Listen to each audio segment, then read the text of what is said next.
வனஜா மணிவண்ணன் பேசுறேன். எங்க வீட்டில் இன்னைக்கு கவலை மீன் குழம்பு வைக்க போறேன். அது எப்படி பண்றதுன்றத பார்க்கலாம்.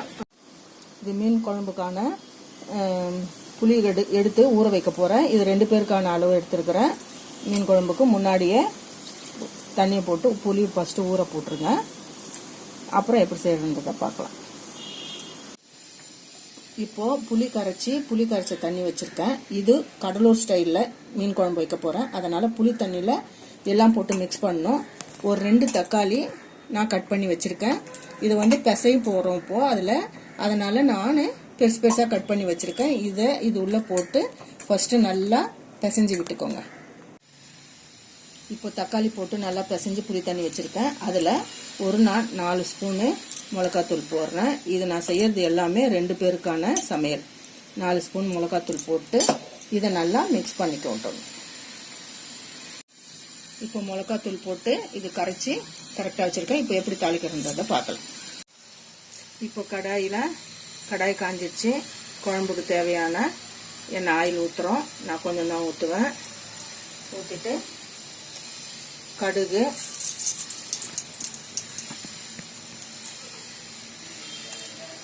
சீரகம், வெந்தயம் போட்டுட்டு கொஞ்சம் கருவேப்பிலை தாளிச்சிட்டு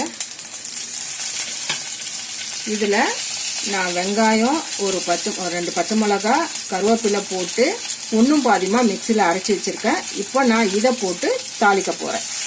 இதை வந்து இதுல சேர்த்துக்கோங்க.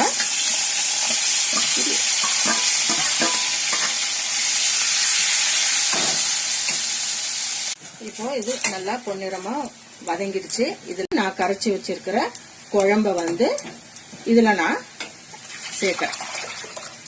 இது கடலூர் ஸ்டைலு மீன் குழம்பு. இந்த மெத்தட்ல நீங்க செஞ்சு பாருங்க. சுவையா நல்லா இருக்கும். இதுல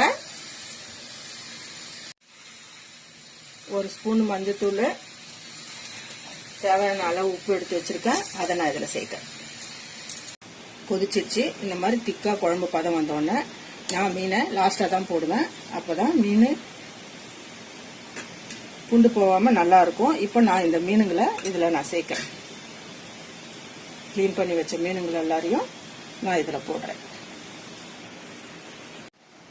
இப்போ இதுல மீன் ஃபுல்லா போட்டாச்சு. அதுக்கு முன்னாடி நான் 10 பல்லு பூண்டு, மிளகு எடுத்து தட்டி வச்சிருக்கேன். இதை வந்து மீன் போட்ட கையோட இதை மிக்ஸ் பண்ணிடுங்க. அதில் சேர்த்துடுங்க. சேர்த்துட்டு மீன் வந்து ஒரு கொதி வந்த உடனே ஆஃப் பண்ணிடணும். மீன் ரொம்ப நேரம் வேகக்கூடாது. இப்போ கடலூர் ஸ்டைல் மீன் குழம்பு ரெடி ஆயிடுச்சு.